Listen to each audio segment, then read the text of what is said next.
Okay, Andy, first of all, thank you very much to attend Planeta Tenis. After your final in Miami and your wedding with Kim, now you have been training here in Barcelona. What are your feelings to begin the clay season?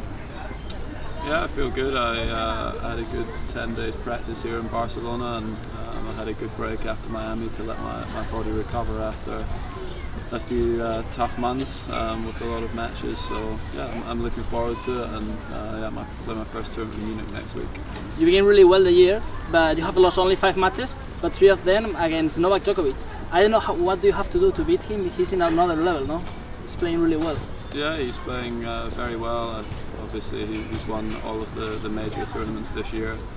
He has a lot of confidence just now because he's won many matches, and you know, I felt like in Miami and in Australia I pushed him very hard and was close, but yeah, need just a little bit more to win against him. Do you think you have been unlucky to be in the same generation as Djokovic, Nadal, Federer? Because without them, probably you will have more opportunities to win more tournaments. Or what do you think about that?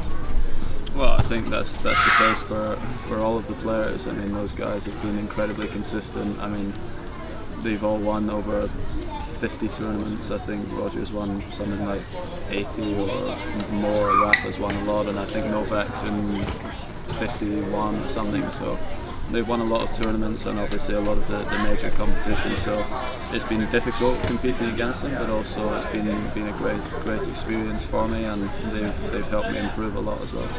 You are the youngest man. That's encouraging, no? Because you have more years of career probably than to win more things, or?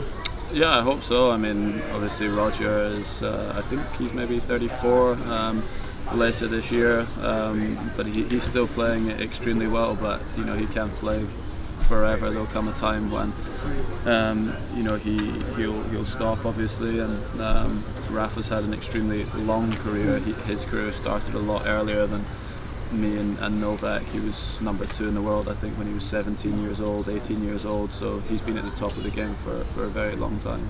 Okay, last 2 things. It has angered you, the debate during last years about the famous Big Four.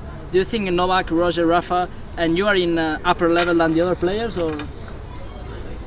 I think the consistency in the major events of all of the guys at the top has been, I think, very impressive. You know, not losing before the quarterfinals or semi-finals of the major tournaments, and always being close to the end. So I think the consistency has been very impressive. Obviously, you know, the guys that have been just behind are now starting to improve and are getting more experience and are getting you know, into their peak years. So it's becoming more and more difficult to stay there, but with the right work ethic and keep trying to improve, hopefully I can do that. Okay, now last thing about Wimbledon. I suppose it's a strange situation because you have declared many times you feel Scottish, but you represent Great Britain in Davis Cup, and also you are playing at the centre court of Wimbledon. The crowd makes you play at home, no? Yeah, of course. I mean, I've had fantastic support at Wimbledon over the years, also at the Olympics when we played there too, and I always loved playing at Wimbledon since I was a kid, and you know, for me it was a huge dream to try to win that competition.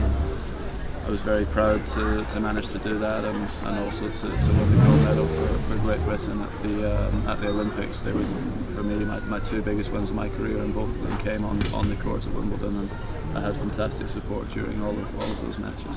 And you dream with the number 1, Andy, in the future?